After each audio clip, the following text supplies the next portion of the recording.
کا یہ نوحہ ہے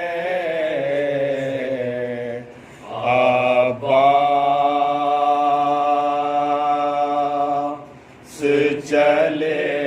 آؤ زینب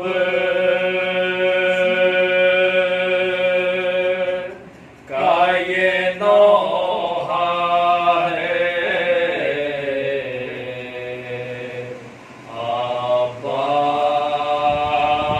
عباس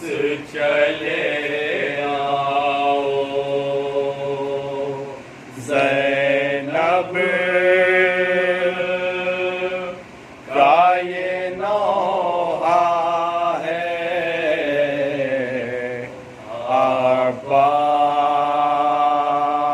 عباس چلے آؤ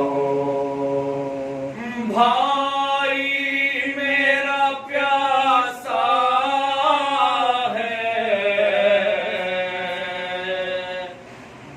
بھائی میرا پیاسا ہے عباس چلے آؤ زینب کا یہ نوحہ ہے عباس چلے آؤ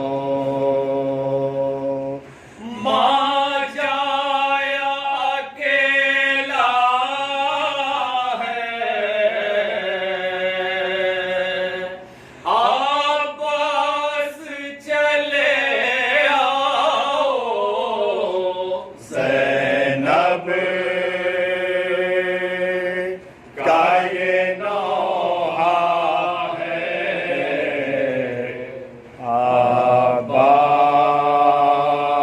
عباس چلے آؤ شبیر کی گردن ہے اور شمر کا خنجر ہے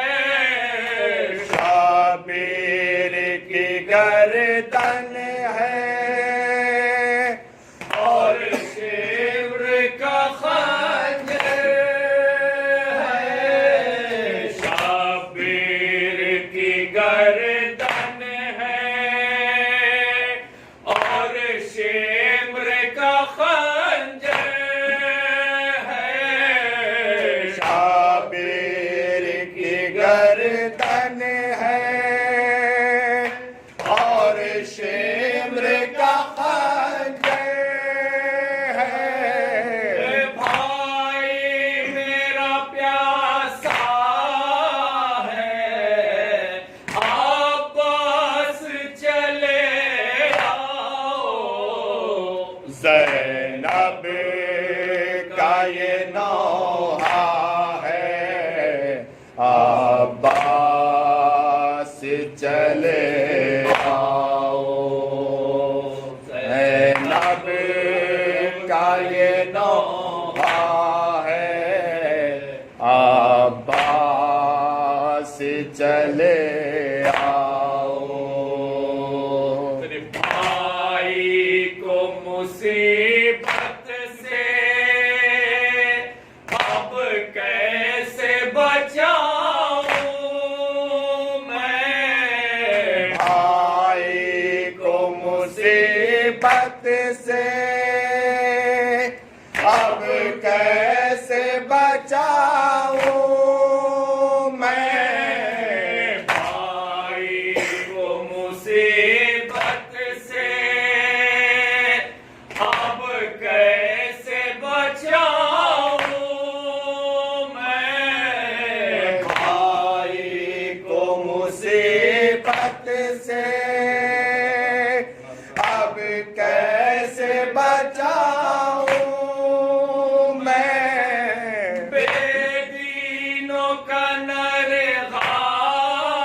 ہے عباس چلے آؤ زینب کا یہ نوحہ